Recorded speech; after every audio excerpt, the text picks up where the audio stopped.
Bienvenidos a esta última entrega de nuestro tutorial sobre la historia de la neurolingüística. Para concluir este recorrido vamos a referirnos a los periodos moderno y contemporáneo en el estudio de las relaciones entre el lenguaje y el cerebro. Una vez más, en este último tramo de nuestro recorrido por la historia de las teorizaciones y las ideas sobre las relaciones entre lenguaje y cerebro, vamos a apoyarnos en estas fuentes muy conocidas en el área: Ardila, Benson, Kaplan y Kandel. Y vamos a referirnos ahora al periodo moderno que convencionalmente se establece, comienza en el año 1945 y se extiende hasta 1975. El evento desencadenante de este periodo es la Segunda Guerra Mundial, y se da una situación algo paradójica, en tanto esto es ciertamente uno de los capítulos más tristes y trágicos en la historia mundial, pero para el campo particular de la neurolingüística, y más precisamente la afasiología, fue un episodio muy fructífero, en tanto de los combates de esta guerra surgieron centenares, miles de soldados con lesiones focales en el cerebro producidas por proyectiles, esquirlas de bala y demás objetos extraños. Y el estudio de estos pacientes dio nuevos aires al estudio científico de los síndromes afásicos. Un investigador que se ocupó con muchísima solvencia y gran dedicación a este tema fue Alexander Luria, un discípulo de Vygotsky, quien en Rusia, allá por el año 1947, elaboró la noción de sistemas funcionales.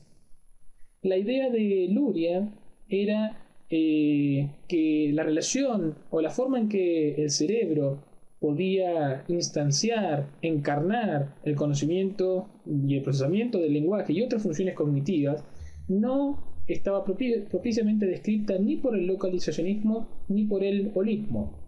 Luria, en particular, emprendió el estudio sistemático de centenares de soldados que habían recibido heridas en su cerebro, y su concepción teórica de la relación entre lenguaje y cerebro era un punto de vista intermedio entre estas dos posturas que ya hemos recorrido. Lo que señalaba Luria es que los procesos psicológicos representan sistemas funcionales complejos, y que en la ejecución de determinada tarea cognitiva participan en simultáneo múltiples áreas corticales, cada una de las cuales se especializaría en una forma de procesamiento de la información. Pero esa forma de procesamiento de la información, ese proceso particular, puede participar en diferentes sistemas funcionales. Así, por ejemplo, la circunvolución temporal superior participa en la discriminación fonémica, y al dañarse este área cerebral, van a surgir déficits en todos los sistemas funcionales que requieran de dicha función, como por ejemplo la comprensión oral, digamos como un ejemplo claro, pero también la escritura y la repetición. Es decir, Luria se opone a la idea de que es todo el cerebro en su conjunto, sin ninguna especialización funcional, el que se encarga de llevar adelante las tareas cognitivas, pero también se opone a la idea localizacionista de que áreas discretas de la corteza cerebral se encargan privativamente y por sí solas de llevar adelante funciones cognitivas complejas o de cierto nivel de complejidad. Otro nombre clave en este periodo es Norman Geschwind. Se trata de un neurólogo estadounidense que por la década del 60, en particular en algunas publicaciones que se dieron a conocer en el 64, en el 65, renovó la visión conexionista,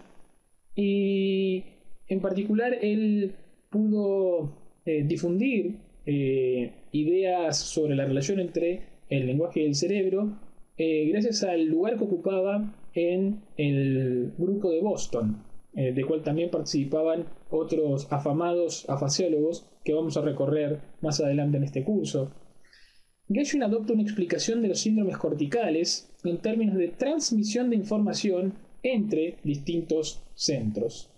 Y evidentemente se trata de una reelaboración de las ideas seminales de Wernicke, pero con un grado de sofisticación teórica y con aparatos y con instrumentos que permitieron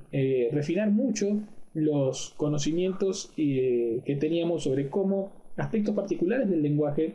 se encarnan en áreas cerebrales y cómo la interacción de distintas áreas cerebrales propicia la ejecución de funciones lingüísticas complejas.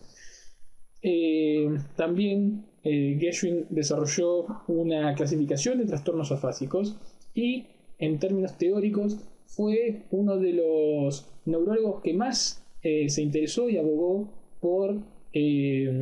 establecer vínculos interdisciplinarios entre teorías lingüísticas, estrictamente lingüísticas, y los datos que iban surgiendo de modo ya vertiginoso en esa década sobre la cognición en términos cerebrales. Estos son los dos nombres acaso más importantes del periodo moderno, y en cierta forma ellos dieron el puntapié inicial para que se llevaran a cabo avances incluso más importantes durante el periodo contemporáneo, que está todavía en curso.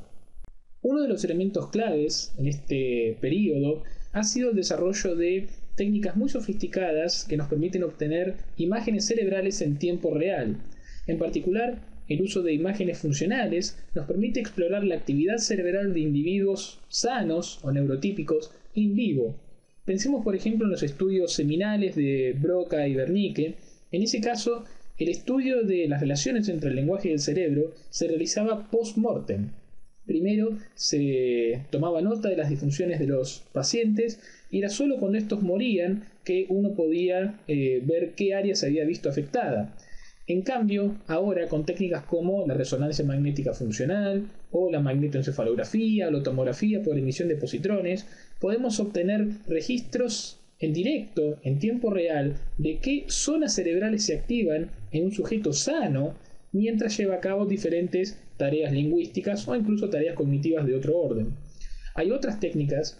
como en particular la electroencefalografía y la técnica asociada de potenciales evocados, que no nos dan demasiada información sobre en qué parte del cerebro está sucediendo determinado proceso, pero sí nos dan información de gran resolución temporal y nos permiten ver cómo se modulan, por ejemplo, los potenciales eléctricos o neurofisiológicos del cerebro en el orden de los milisegundos. Y en particular es en la convergencia, en el uso combinado de estas técnicas, que la neurolingüística está logrando avances sustanciales para entender cómo aspectos muy refinados del procesamiento lingüístico se encarnan literalmente en el tejido nervioso cerebral.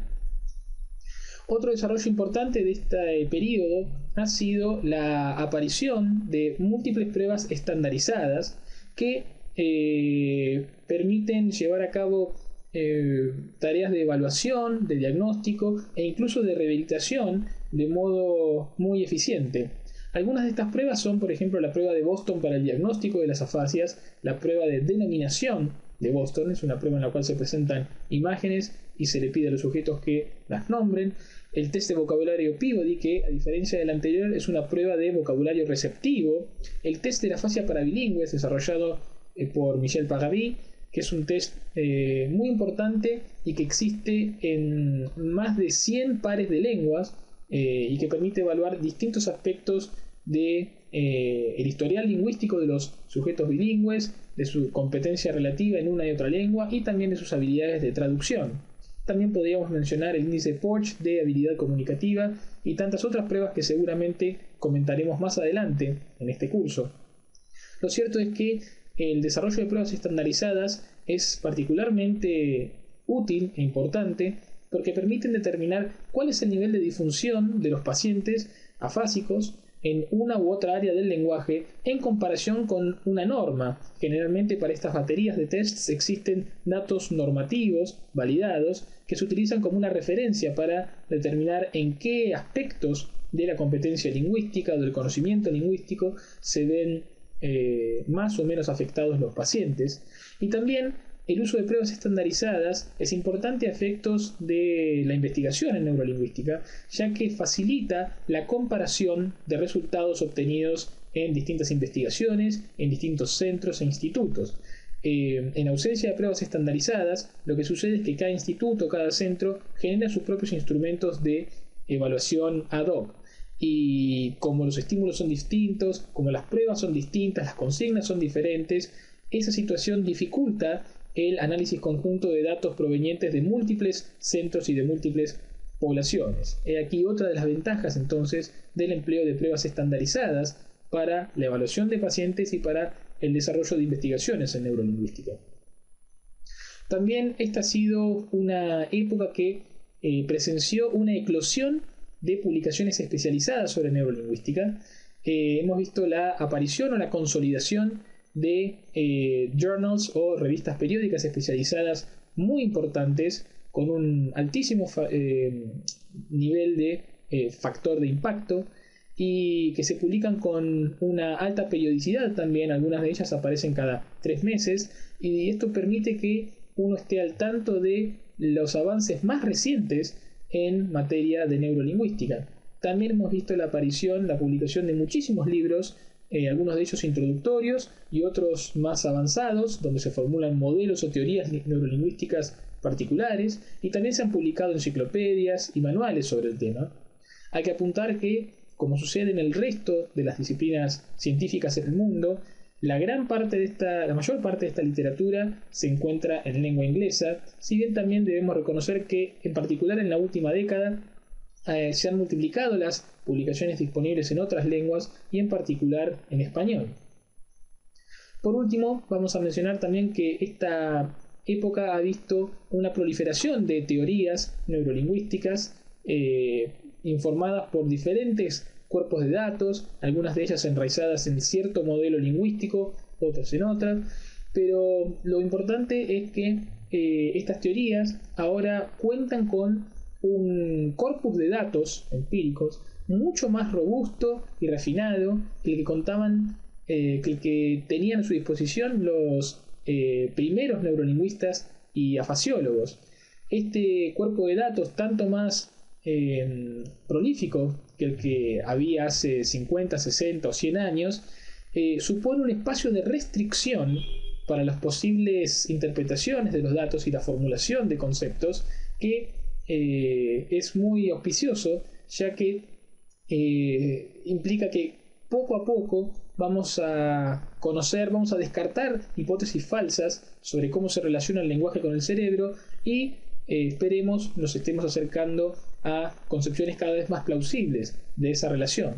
Algunos de estos modelos, como el modelo declarativo procedural, se expiden sobre la organización de los sistemas lingüísticos a nivel macroanatómico, es decir, tratan de especificar qué grandes áreas o regiones cerebrales se especializan en la representación, el procesamiento de determinados tipos de información lingüística, mientras que otros modelos, como por ejemplo la teoría de redes funcionales de Friedman Pulver Müller o la teoría de redes relacionales del profesor Sidney Lamb, el primer modelo partiendo de datos neurológicos y el segundo partiendo de datos lingüísticos, tratan de ofrecer caracterizaciones microanatómicas de la base cerebral del lenguaje, en tanto se ocupan de teorizar sobre cómo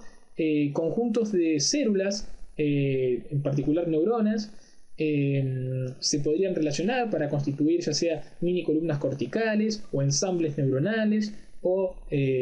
pequeñas redes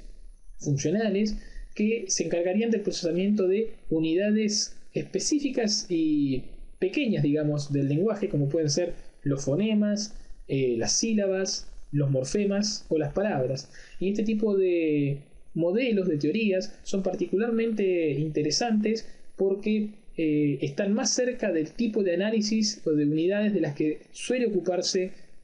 la lingüística, y de este modo suponen un promisorio puente interdisciplinario para el avance de la neurolingüística. Así entonces, tenemos que decir que las últimas páginas del periodo contemporáneo no están escritas. Esto todavía es materia de investigación y todo este trabajo está en desarrollo, pero lo cierto es que, habiendo efectuado todo este recorrido por la historia de la neurolingüística, tenemos una idea general de cuáles han sido los hitos que han signado este campo. También hemos aprendido lecciones sobre qué hacer y qué no hacer a medida que avancemos en las investigaciones, y espero que algunos de ustedes se vean motivados a averiguar más y aprender más sobre este fascinante campo. Por el momento, solo me resta agradecerles una vez más por su atención y verlos más adelante en algún otro tutorial. Muchas gracias.